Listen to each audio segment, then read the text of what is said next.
টানা ১৩ ঘন্টা পর স্বস্তির নিঃশ্বাস ফেলল সকলে, কাটল আতঙ্ক। বুধবার দুর্গাপুরের মামরা বাজারের কাছে সুকান্তপল্লী এলাকায় একটি ম্যারেজ হলের পাশে পরিত্যক্ত একটি ব্যাগ দেখতে পাওয়া যায়। ভোটের আবহে সেই ব্যাগ ঘিরে দানা বাঁধে আতঙ্ক। কি রয়েছে পরিত্যক্ত ব্যাগের ভেতর তা নিয়ে রীতিমতো হুলস্থুল কাণ্ড। তৃণমূল বিজেপি তরজাও পৌঁছয় চরমে। অবশেষে দীর্ঘ তল্লাশির পর উৎকণ্ঠার অবসান। পরিত্যক্ত ব্যাগের মধ্যে থেকে মিলল স্রেফ কিছু জামাকাপড়। সকালবেলায় কিন্তু যে বন স্কোয়াডের যারা আধিকারিকরা রয়েছেন তারা আসেন এবং তারা এসে ব্যাগটি খোলার পরও কিন্তু তারা ভিক্টি সিগন্যাল দেন এবং তারা পরিষ্কার করে দেন যে ব্যাগের মধ্যে কিছু পাওয়া যায়নি। কিন্তু এই ব্যাগকে ঘিরে কিন্তু বিতর্ক তৈরি হয়ে যায় এবং গতকাল রাত থেকে সেই বিতর্কে রাজনৈতিক রং পড়ে যায় এবং রাজনৈতিক রঙে কিন্তু টানটান উত্তেজনা শুরু হয়ে যায়। নিউ টাউনশিপ থানার পুলিশ কোনো ক্রমে সামাল দেয় পরিস্থিতি। সারা রাত এখানে রাস্তা ফাস্তা জাম ছিল, সারা রাতে আতঙ্কে আছি, ঘুম হয়নি, এমনি রয়েছে রোডের উপরে। আতঙ্ক তো সারা রাত ঘুমাইনি কিছু না, এই আতঙ্ক তো আছেই। বাড়ির পাশেই বাড়ি আমার। জানা গেছে ম্যারেজ হলের মালিক বিজেপি জেলা সহ সভাপতি মনীষা সিকদার পরিত্যক্ত ব্যাগটি দেখতে পান।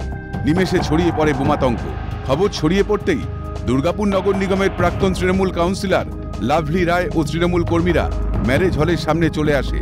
অভিযোগ, ম্যারেজ হলের মধ্যে আটকে রাখা হয় জেলা বিজেপি সহ সভাপতি মনীষা সিকদার সহ বেশ কয়েকজন বিজেপি কর্মী ও ম্যারেজ হলের স্টাফদের।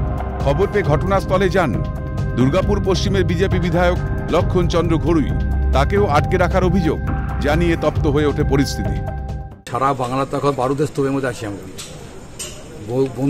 বন্দুকের আওয়াজ, বোমের আওয়াজ, বোমের কারখানা বাংলায় চলছে। দেখতে হবে আসল কি আছে। সিসিটিভি ফুটেজ আছে, সব বেরিয়ে যাবে কারা নোংরামি করতে এসছে বা আসল উদ্দেশ্য কি। বিজেপির পায়ের তলার মাটি নেই, তাই নাটক করেছে দাবি শাসক শিবিরের।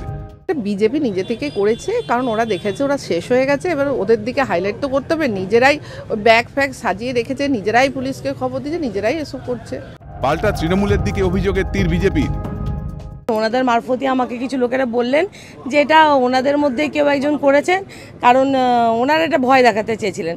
আর এটা আমি আপনাদের মাধ্যমে বলতে চাই, বিজেপি এই ধমকানো চমকানোতে ভয় পায় না। ঘটনায় উৎকণ্ঠার অবসান হলেও ভোটের আবহে ফের একবার তৃণমূল বিজেপি তরজা চরমে। দুর্গাপুর থেকে রাজেশ সেনগুপ্ত, ক্যালকাটা নিউজ।